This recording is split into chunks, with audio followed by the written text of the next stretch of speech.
The Aggies were in desperate need of a linebacker in the transfer portal, and they got one as Solomon DeShields commits.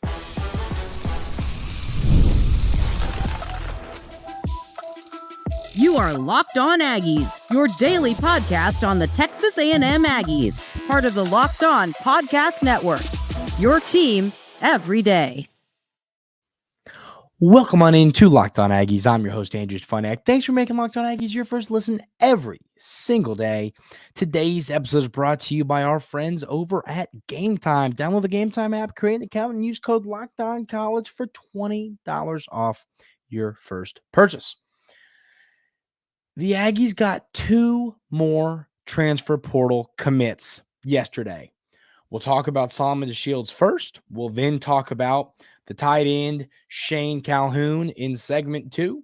We'll talk about a big-time returner on the hardwood in segment 3. Talk about what else the Aggies need in the portal. We'll break it down all today right here on Locked On Aggies. But first of all, Solomon DeShields is the number one topic of conversation on the show.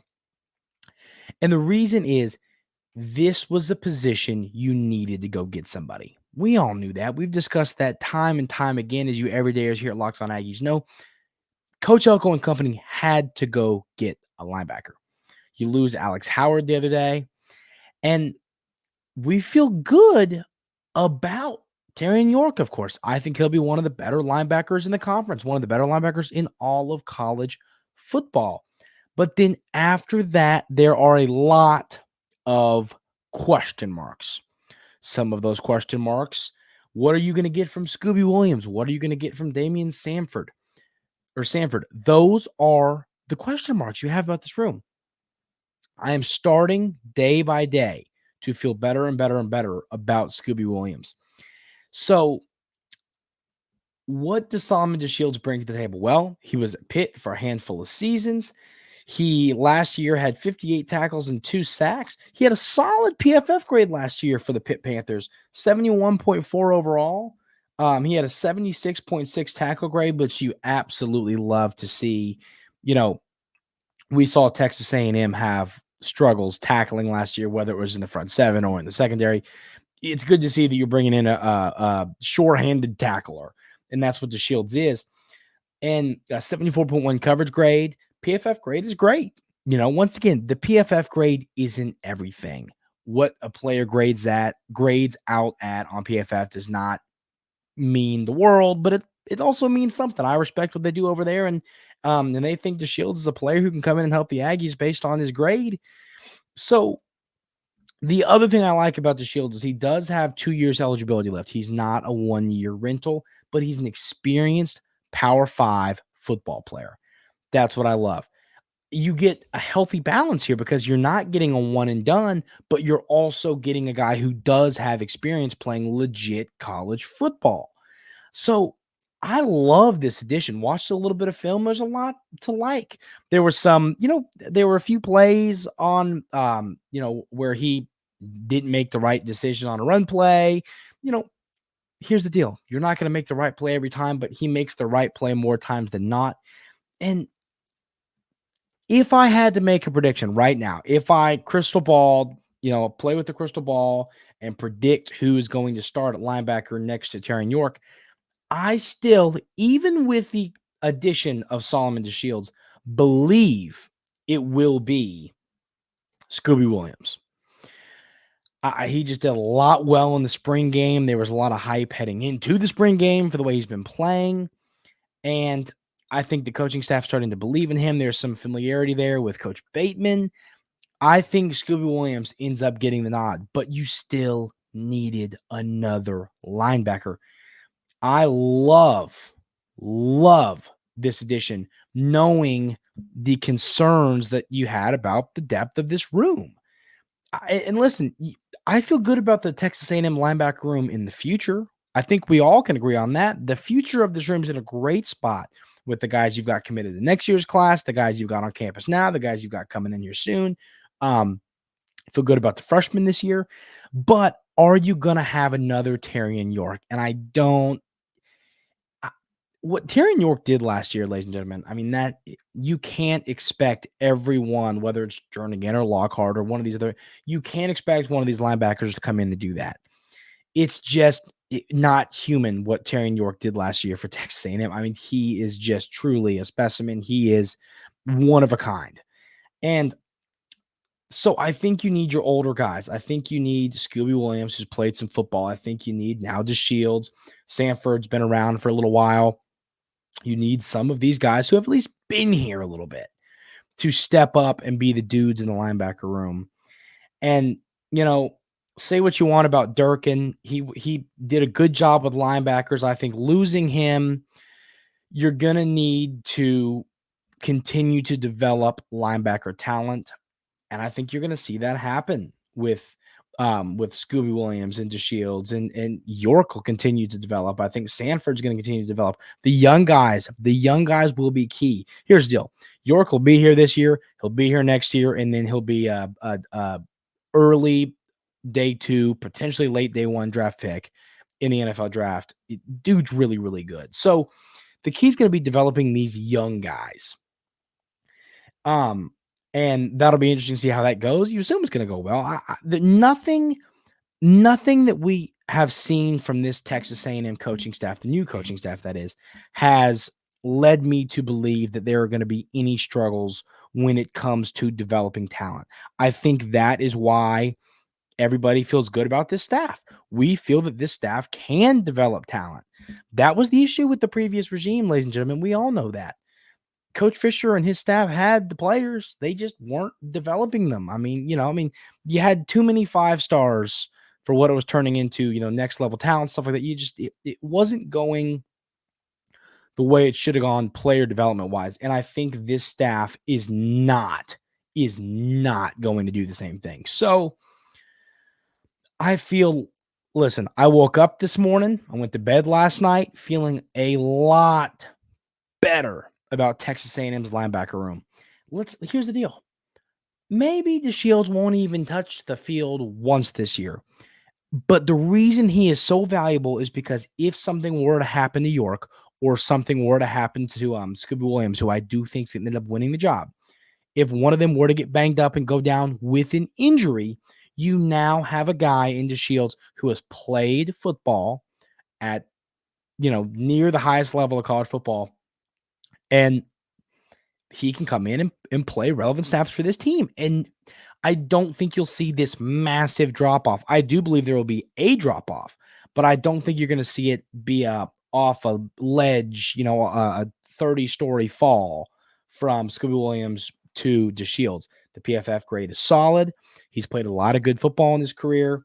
I think DeShields makes this room a lot better. So now the question is, and we're going to get into this a little bit more, but I want to have a little quick discussion before we get into it. Do you go get another linebacker? I think the answer is maybe. We will deep dive more into that in segment 3, but the argument I would make for it is pretty simple.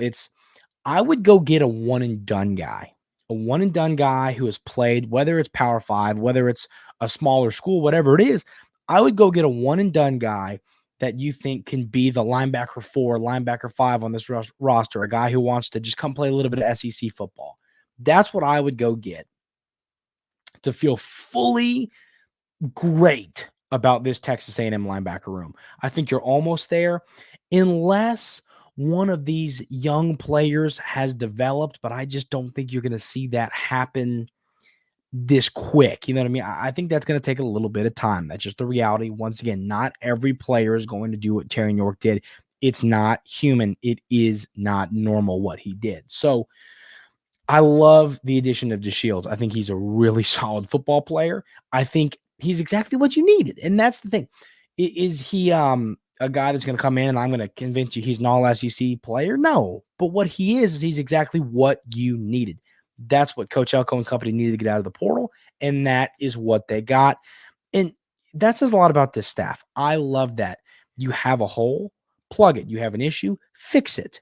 This is what coaching staffs that are doing a good job do.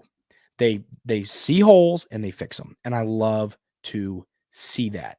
So DeShields, solid player. Let me know y'all's thoughts on this edition in the YouTube comments. Next, we're going to talk a little bit about the new tight end on campus, Shane Calhoun. What does he bring to the table? And does this make anybody concerned about the tight end room? We will have that conversation coming up right here on Locked On Aggies. But first, I want to tell you about our friends over at Game Time. Listen, wherever you're going, whatever you're doing, if it is something you need a ticket for, you better be buying it on Game Time. There is nowhere in the world better to buy a ticket, whether it's a ball game, whether it is comedy, whether it's theater, whether it's a concert. If I'm attending one of those events, I'm buying my ticket on Game Time. Best prices. I love how you can see the venue from your seat in the app. You know exactly where you're going to be sitting. It makes buying your tickets a lot better. It makes you feel a lot more confident in the tickets you're buying. I just absolutely love every feature about the Game Time app. And once again, the prices are where you got to go. They have the best prices. It's where I'm going to get every ticket for the rest of my life. Take the guesswork out of buying tickets with Game Time. Download the Game Time app, create an account, and use code LOCKEDONCollege for $20 off your first purchase. Terms apply. Again, create an account and redeem code LOCKEDONCOLLEGE for $20 off. Download the Game Time app today. Last minute tickets, the lowest prices guaranteed. Also want to tell you about our friends over at FanDuel. Listen, the NBA playoffs are here. The NHL playoffs are here, and baseball is in full swing on FanDuel, and that's the best place to go and bet on every game. Right now, new customers get $150 in bonus bets guaranteed. That's $150 win or lose. Bet on everything from slap shots to home runs to slam dunks, all on an app that is safe, secure, and easy to use. What are you waiting for? Visit FanDuel.com/lockedon and make your first bet an automatic win. I love using FanDuel. Once again, if I'm betting on a sporting event, FanDuel is where I'm doing it. Ton of fun to use, easy to use. You got to go check out the FanDuel app. If you're a sports fan and you like to put your money where your mouth is, FanDuel is the place to do it. FanDuel, America's #1 sportsbook. So the Aggies land the commitment of former ECU, the Pirates, tight end Shane Calhoun. And this conversation is going to be a little bit interesting. Watching the tape on Calhoun, looking at the PFF grades, he's a solid addition to this team. Am I super, super excited about this addition? It's not jumping off the paper at me. And I'll tell you why. It's because I feel good about that position group. Now, let's look at the numbers. 6'3", 242 pounds, 15 receptions last year, 119 yards, 2 touchdowns. The PFF numbers were not great. The film it's solid, it's fine. But my knee-jerk reaction to this news was, what's going on? Is there an injury? We know that Watson and Miller are a little banged up. Is there something more concerning there? Is Donovan Green not quite recovering as quickly as we would have hoped and imagined? I just don't know. You look at this, or is somebody maybe going to hit the portal? You still got Theo, you got Platt, you got Donovan Green, you got Watson, you got Miller, the 2 guys you just brought in. What do we, here's the deal. I'm also, and it's funny because I'm contradicting myself in a way. I am a huge depth guy. I love depth. I love having depth everywhere. But I think you already had it at tight end. That's why I'm kind of like, what? If the scholarship here was between another receiver and a tight end, or another lineman or a tight end, or a secondary player or a linebacker, I'm sitting here going, I would have probably leaned that direction. So I guess what I'm sitting here wondering right now is there something concerning, or is Theo thinking about hitting the portal? Is Platt maybe wanting to hit it? You know what I mean? Like, is something like that going on behind the scenes that the coaching staff kind of read the tea leaves and they're like, hey, we need to go get somebody because we might lose somebody. I don't know. Is Green's injury not healing? Once again, there's a lot going on here. I just don't. This was a weird addition. I'll be honest with you. This was a weird addition, and not one. I'm never mad about depth. I'm never mad about any of that. As y'all know, as you every day share Locked On Aggies know, I love depth at every position. It's key. Key to a successful season. Key to the Aggies winning 9 football games this year is if players get hurt, you have solid backups behind them, and then solid backups behind them, and then solid backups behind them. And adding players like this, an experienced college football player, Calhoun was at ECU. He's played some football. So, I guess that's where my head at. And maybe that's just me. I want to hear y'all's thoughts on this in the YouTube comments. Am I a little bit overreacting? Is nothing wrong like I think there is? And it just felt weird. You know what I mean? Like, can we agree on that? At least it felt this edition felt a little bit weird. It was not one I was fully anticipating. I didn't predict this move coming. It was, we talked about what positions does the coaching staff need to go add at. That was a show we did a couple days ago before the window opened. And once again, the first thing we said was, okay, linebacker, we need a receiver, we need some linemen. Tight end was not on the list. So, and I think that now, once again, we talk about this a lot too. Coach Colin Klein loves the tight ends. His tight end, Sanat, last year at K-State, is a dude who is getting ready to get drafted, I believe, in day 2 of the NFL draft. Talented dude.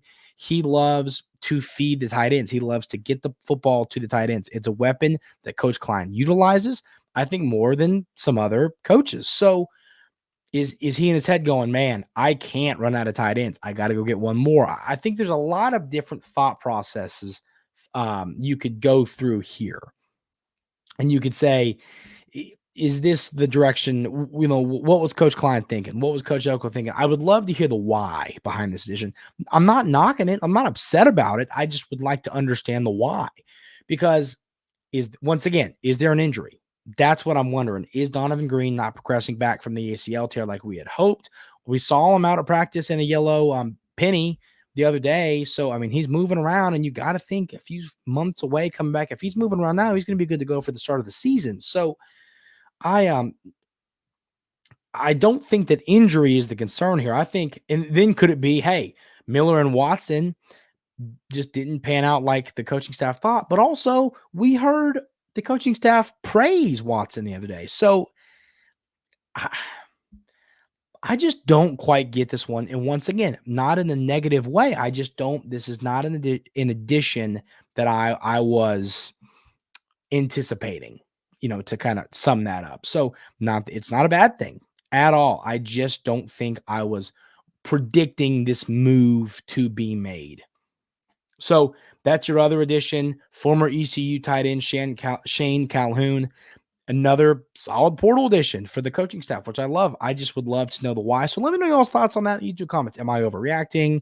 Is there nothing really there? And that could be. I just thought it was a discussion when talking about Calhoun and what he brings to the table. It was something I wanted to bring up. So we're going to talk a little bit about where do we go from here in the transfer portal. And then we're also going to talk about Wade Taylor saying, hey, I'm back. We're going to have that conversation coming up right here on Locked On Aggies. But first, got to tell you about the most amazing game in the entire world, and that's Monopoly Go.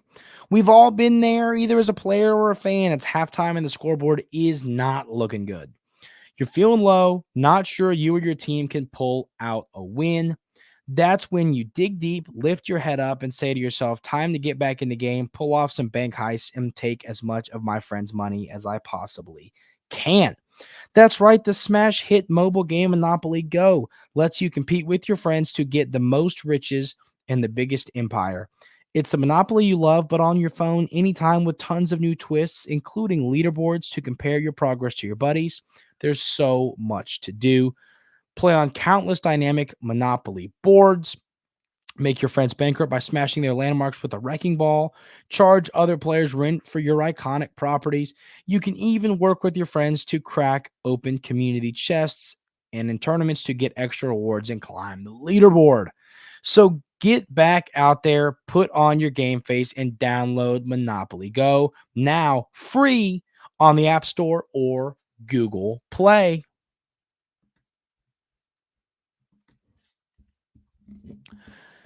So where do we go from here in the transfer portal?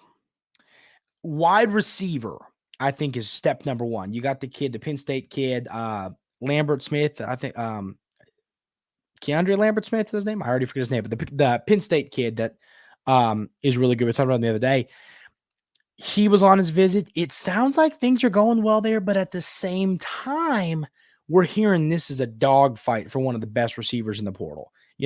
He had really solid numbers last year at Penn State, and he's a player that a lot of people want, a lot of people need. So it's going to take some money, and it's going to take beating out some serious programs for this talented receiver. I know Auburn got a visit.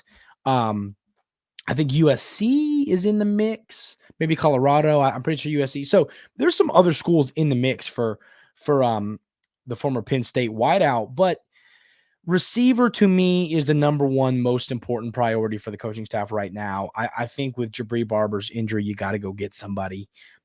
We talk about Cyrus Allen and Tease, and of course, Noah Thomas and Moose and Jade Walker, but I still think you got to go have another guy or two. I wouldn't be upset if Texas A&M took two receivers. And what else will be interesting is who leaves. Is anybody else going to leave?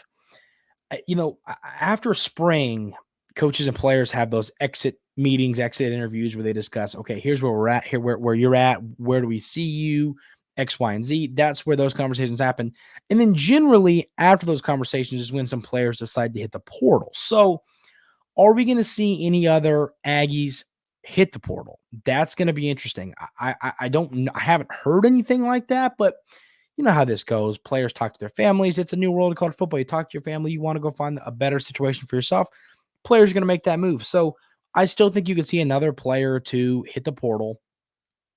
And I think you're going to see the Aggies go get a receiver. I also, once again, I would not be upset to see you go get some more offensive linemen. I would not be upset to see you go get another linebacker. I think running back, I was more concerned about running back until I saw the running backs out on the field in the spring game. I now feel better that you've got some legitimate dudes who can play. I don't think you have much concern there. But if the coaching staff does end up feeling, hey, we should go get a running back in the portal, I wouldn't be upset about it. So I think all of we talked about tight end. I think all of those positions I just named are more important when it comes to adding a player than tight end was. You know what I mean? Like, I think you're going to see the staff go make some moves in the portal. Don't think this staff's done yet. Receiver's going to be interesting. I think you're going to see a receiver pop here in the next few days, probably over the weekend. Really anxious to see where they go there. Do they get the Penn State kid? A lot of talented players out in the portal right now, which was, it's this portal window has been crazy. Normally, the December window is the one that's crazy. And then this one's like, okay, here's where the players that are young and want to go be a backup for a year and try and find a new home, a fresh start, go.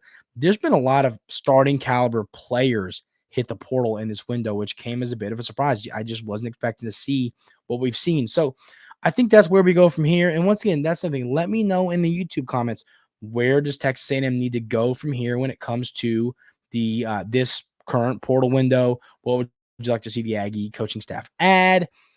Let me know all of that stuff in the YouTube comments. So Wade Taylor announced that he is coming back. This is huge. I mean, once again, Wade Taylor, I don't think I'm going to pull up his numbers. This would be an interesting debate. Do y'all feel that Wade Taylor had the season that we would have imagined? Now, I love 19 points a game. That's 57th best in college hoops. 4 assists, you'll take that. The field goal percentage was what was a little bit, okay. He took a lot of shots, and there were some games where he'd go, 4 for 18, and you go, ooh, okay. I think what can make Wade Taylor and make this basketball team better is if, and listen, we've already seen some portal additions. We'll break that down. Not today. We'll get deeper into that. But, have other offensive weapons. Last year, it was Boots, it was Wade Taylor, and then Obaseki came on toward the end of the year. Besides that, and before Obaseki came on, that's what it was. It was Wade and it was Boots. And they would dribble and dribble and dribble and dribble and throw up a shot, and you'd go, what the heck are we doing? I think getting more offensive weapons, more guys who can score, more guys who can shoot will make Wade Taylor better. I think the less attention, now, obviously teams are going to be prioritizing guarding Wade Taylor, but I think the more offensive weapons that you have, it makes it harder to be able to just say, hey, we are shutting down Wade Taylor, end of story. He's not scoring. You can't do that when you've got, 3-4 guys who can legitimately score on the floor. So really excited to have Wade Taylor back. Such a talented player, such a great human being. Just a great Aggie, a great person. Really excited to see him back for another year. I think that he's going to have a massive season, and I think seeing some more additions in the portal and seeing some more offensive weapons come in is just going to make him better. So another exciting basketball season's coming up. Buzz is going to have the boys ready to rock and roll. That's going to do it for today's episode of Locked On Aggies. Answer all those questions I had for you in the YouTube comments. How do we feel about these 2 recent transfer portal additions? What do the Aggies need in the portal? I'm curious to hear y'all's thoughts on all of those things. But that's going to do it for today's episode. Really appreciate y'all being here. Hope everybody has an outstanding rest of their day today, and we will see you tomorrow.